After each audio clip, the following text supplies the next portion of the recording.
The Amazfit T Rex is going head to head with the Galaxy Watch Active 2 in this real live test. Why don't you poll? Why don't you do the poll right here? I wait.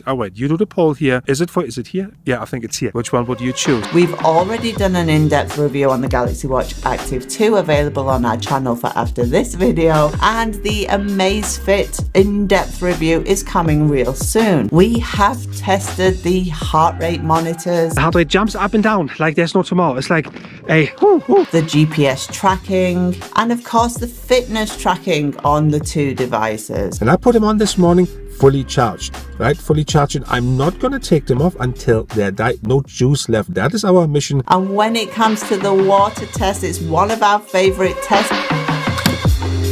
As you know, some of the latest smartwatches have not made it through our water test. Speaker's not very well. It needs to go to watch heaven. So stick around and see me throw these two in an icy cold lake. All our fitness tests and videos are done in Munich.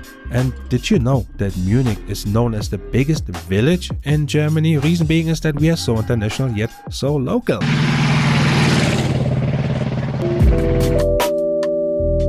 There's something I don't get when we test these watches, and one of the things is that when you want to be a player in this wearable smartwatch market, you have to fulfill certain criteria in order to get customers in and get excited and get them excited about the product you're trying to sell. So 10 minutes into the work, guess what? The auto detect features on the Samsung Galaxy Watch Active 2 work brilliantly. The Amazfit T Rex, however, does not have the features. It doesn't come on. If you want to be a player and be part of this exponential, massive growth, there's little things you have to have. Considering the price, I do get that there are certain features and functionalities not present. I kind of get that. When you look at the look and feel of the Amazfit, it does feel like I don't want to say Casio watch, but it feels like really it has a rugged approach, whereby the Samsung Galaxy Watch Active 2 doesn't have that. It is a typical smartwatch look.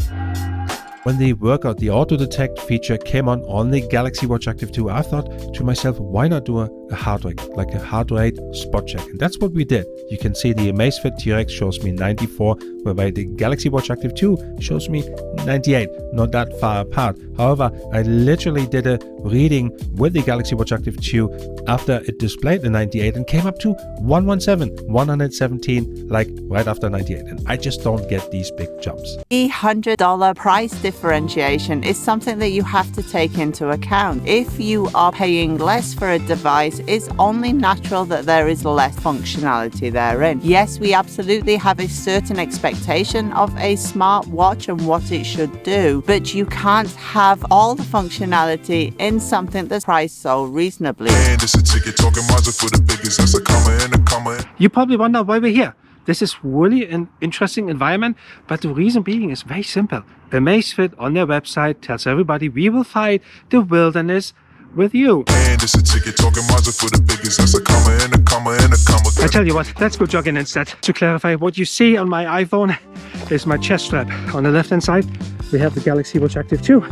On the right hand side we have the Amazfit T Rex, in case you wonder. The importance here is really what is the heart rate comparison like, right? We had some interesting results last time, and I don't think this time is going to be much better. 159. Active 2, come on, 161. My chest strap here, 151. Can you see it?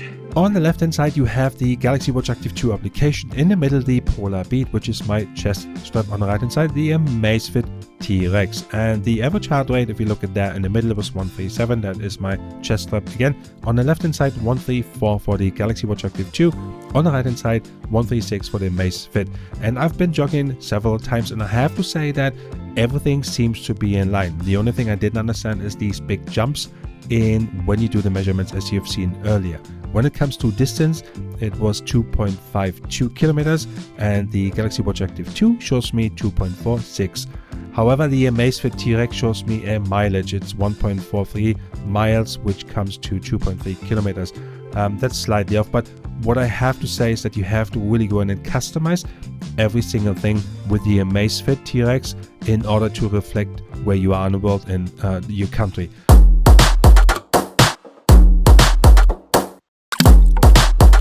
So from the bottom of the icy cold lake, we have two survivors.